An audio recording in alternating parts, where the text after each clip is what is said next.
फ़तेहपुर वासियों, अस्सलाम वालेकुम, नमस्कार, सत श्री अकाल।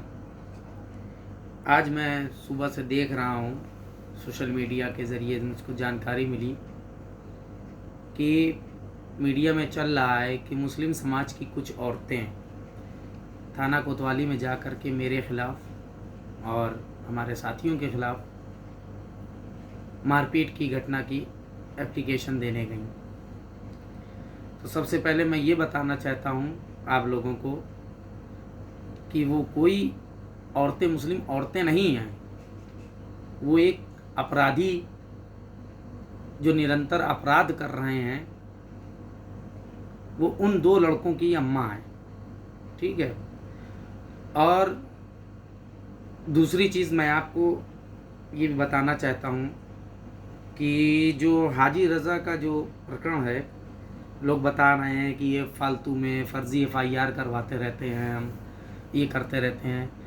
सबसे पहले मेरा ये सवाल है कि कोई भी एक फ़तेहपुर जनपद में ये आकर के बताए कि मैंने किसी के ऊपर एक फ़र्ज़ी FIR कराई, ठीक है, वो आपको नहीं मिलेगी।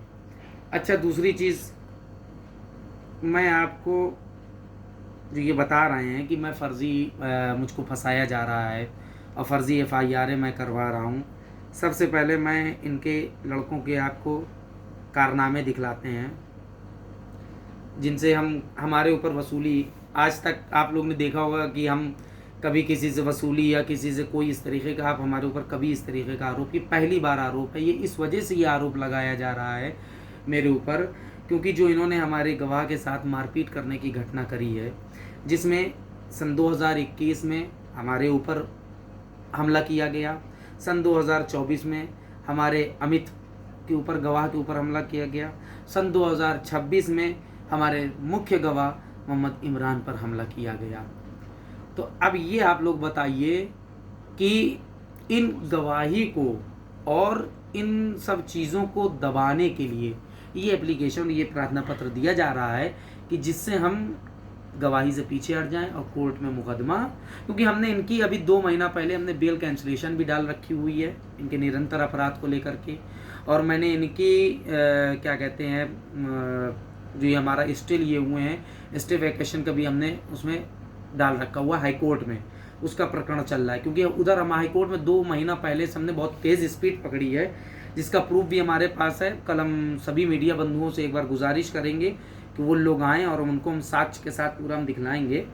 और दूसरी चीज़ हम आपको ये दिखलाना चाहते हैं कि जिनकी ये माता जी जिनसे वसूली का आरोप लगा रही हैं, ये उनके साहबजादे हैं। इसको ज़रा आप लोग गौर से देखिए, ये उनके साहबजादे हैं जिसमें मुंह में सिगरेट लगी हुई और असलहों का प्रदर्शन कर रहे हैं। देख लिया, ये उनके साहबजादे हैं। अच्छा, अब इनके हम आपके दूसरी वीडियो हम दिखला रहे हैं जिसमें इनके साहबजादे आपको दिख जाएंगे कि कैसे मारधाड़ ये लोग बीच रोड में आए दिन किया करते हैं। आप ये देखिए, इसको भी आप लोग ज़रा देखिए गौर से। आप लोग देख रहे होंगे कि कैसे इनके लड़के बुरी तरीके से मारधाड़ कर रहे हैं, ठीक है, जिसको ये शरीफ बता रही हैं अपने लड़कों को कि बहुत मासूम है और बहुत लाचार हैं, बेचारे हैं। ठीक है, अभी हाल ही में इन्होंने अपने सगे खालू और सैयदवाड़ा के उसके बगल का जो मोहल्ला पड़ता है, कजियाना मोहल्ला के सभासद राजू बशीरा, उसको भी इसी के लड़के ने, नबील के, इसके लड़के ने, जिसकी माँ मेरे ऊपर आरोप लगा रही है, उसने अपने सगे खालू को तमाचा ही तमाचा और डंडे लाठियों से मारा। उसकी भी FIR इसके खालू ने जाकर के कोतवाली में करी। अब इनकी हम आप शराफत हम आपको बता रहे हैं धीरे धीरे, ठीक है। अच्छा, क्यों? क्योंकि आजकल हाजी रज़ा जनपद छोड़ करके फरार चल रहे हैं, भागे हुए हैं, ठीक है। तो हाजी रज़ा इस तरीके के गुर्गे तैयार कर रहे हैं कि जो कि हमको निरंतर, हमारे गवाहों को और हम लोगों को परेशान कर सकें। अब जैसे कि हाजी रज़ा आरोप लगाते हैं कि, और अखिलेश यादव जी उस दिन आए, उन्होंने कहा कि हमारे रज़ा को मुसलमान द्वारा फंसाया जा रहा है, ठीक है, भाजपा की सरकार फंसा रही है। अब हम आपको इनकी क्रिमिनल हिस्ट्री बता रहे हैं। देखिए, सन अपराध संख्या 119/1992, सन 1992 की बता रहे हैं। वादी मुकदमा करने वाला है मुसलमान, ठीक है। दूसरा मुकदमा इनके ऊपर लगा 173/92, उसमें भी वादी मुकदमा है मुसलमान, और उसमें इनके ऊपर मर्डर केस लगा सन 1992 में। सन 175/1992 25 आर्म्स एक्ट, मतलब कि इनके ऊपर, इनके पास से कट्टा और असलहा बरामद हुआ। 283/92, ठीक है, 307 जिसमें लगा। फिर है 131/1992, 506। और जो ये गैंगस्टर की और इस तरीके की बात करते हैं, ये गैंगस्टर कब से है, ये अब हम आपको बता रहे हैं।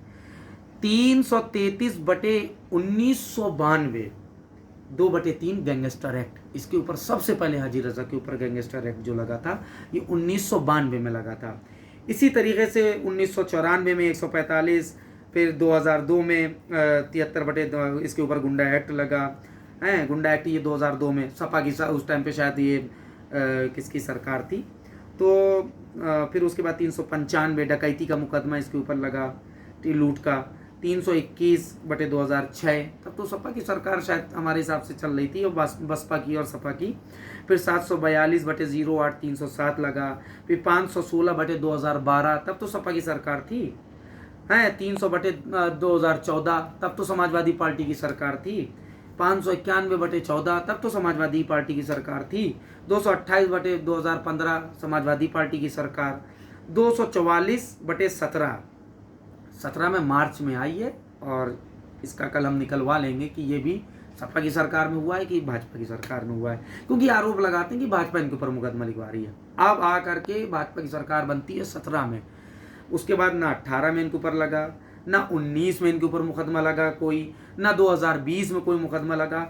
और सन 2021 में इनके ऊपर नवंबर में, जब इन्होंने मुझको मारा, मेरे साथ इन्होंने प्राणघातक मेरे ऊपर हमला किया, तब सीसीटीवी वहाँ पे लगा हुआ था। उस सीसीटीवी से इनको कैद किया गया, रिकॉर्ड किया गया, इनको वहाँ पे मौके पे पाया गया, तब इनके ऊपर FIR लिखवाई गई।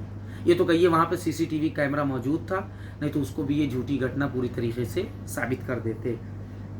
फिर निरंतर इनके 2021 में फिर इनके ऊपर कई कार्रवाइयाँ हुई। फिर 774/21 लगा। फिर इनके ऊपर गैंगस्टर एक्ट लगा। फिर 2023 में लगा। फिर भाजपा की सरकार थी। कहने का मतलब ये है कि ये अपराधी ये 1992 से है, लेकिन बदनाम क्या करता है कि ये भारतीय जनता पार्टी की वजह से हो रहा है, भारतीय जनता पार्टी इसको फंसवा रही है। और जितने मुकदमे हैं सब में मुस्लिमवादी है, हर मुकदमों में मुसलमानों द्वारा मतलब कि इसके ऊपर मुकदमा लिखवा गया है। और दूसरी बात, जो मेरा गवाह मोहम्मद इमरान जिसको इन्होंने मारा, ठीक है, वो रोज़ा की हालत में था दिन भर, ठीक है, वो बेहोश हो करके गिर पड़ा जब उसको मारा। ये तुम्हारा मुस्लिम प्रेम है, हैं? और इसी तरीके से ये हर बार कुछ ना कुछ करते रहे। रोज़े की हालत में हमारे भाई को मारा इन्होंने, ठीक है। ये मुसलमानों के मसीहा हैं जो रोज़े की हालत में किसी को मार रहे हैं। उर्फ़ी जैसा बेचारा सीधा साधा मुसलमान चूड़ी वाली गली में रहता था, 2 छोटे छोटे उसके मासूम बच्चे हैं, और उसको बताइए शगुन बुला करके इतनी बुरी तरीके से मारा। और आज उसके बच्चे बताइए जा कर के इधर उधर दर बदर भटक रहे हैं, दर दर भटक रहे हैं उसके बच्चे। कौन इंसाफ दिलाएगा इनको? आज रोते हैं। सन 2021 में जब इन्होंने हमारे ऊपर हमला किया, ठीक है, उसके बाद से इनके ऊपर निरंतर कार्रवाइयाँ होना शुरू हुई हैं। लेकिन अपराधी ये पहले से हैं। उर्फ़ी की क्या गलती थी बेचारे की, मासूम की क्या गलती थी? बिल्कुल नौजवान लड़का था, उसको बुला करके मारते हैं। तो हमारा बस लोगों से यही, हमने तो हमेशा लोगों के लिए लड़ाई लड़ी है, हमेशा मैंने लोगों के लिए मदद करी है। जो सभी प्रकरण हो, कोई भी प्रकरण हो, मैंने हर आदमी के लिए, किसी से भी लालच के बिना कोई भी एक आदमी ये नहीं कह सकता कि मैंने किसी से कोई पैसा लिया हो, ना कोई आरोप सिद्ध कर सकता है कि मैंने किसी से कोई पैसा लिया है, ठीक है। सिर्फ मुझको तोड़ने के लिए, मुझको दबाने के लिए ये मेरे ऊपर आरोप लगा रहे हैं। और मैं सभी समस्त पत्रकार बंधुओं का मैं बहुत आदर करता हूँ, मैं बहुत सम्मान करता हूँ सभी पत्रकार बंधुओं का। लेकिन कुछ ऐसे भी पत्रकार हैं जो उनसे मलाई ले करके, मलाई काट करके और हमारे खिलाफ उल्टा सीधा लिख रहे हैं और उल्टा सीधा बोल रहे हैं। मुझको कथाकथित भाजपा नेता बता रहे हैं, कथाकथित भाजपा नेता बता रहे हैं। मैं कथाकथित भाजपा नेता नहीं हूँ।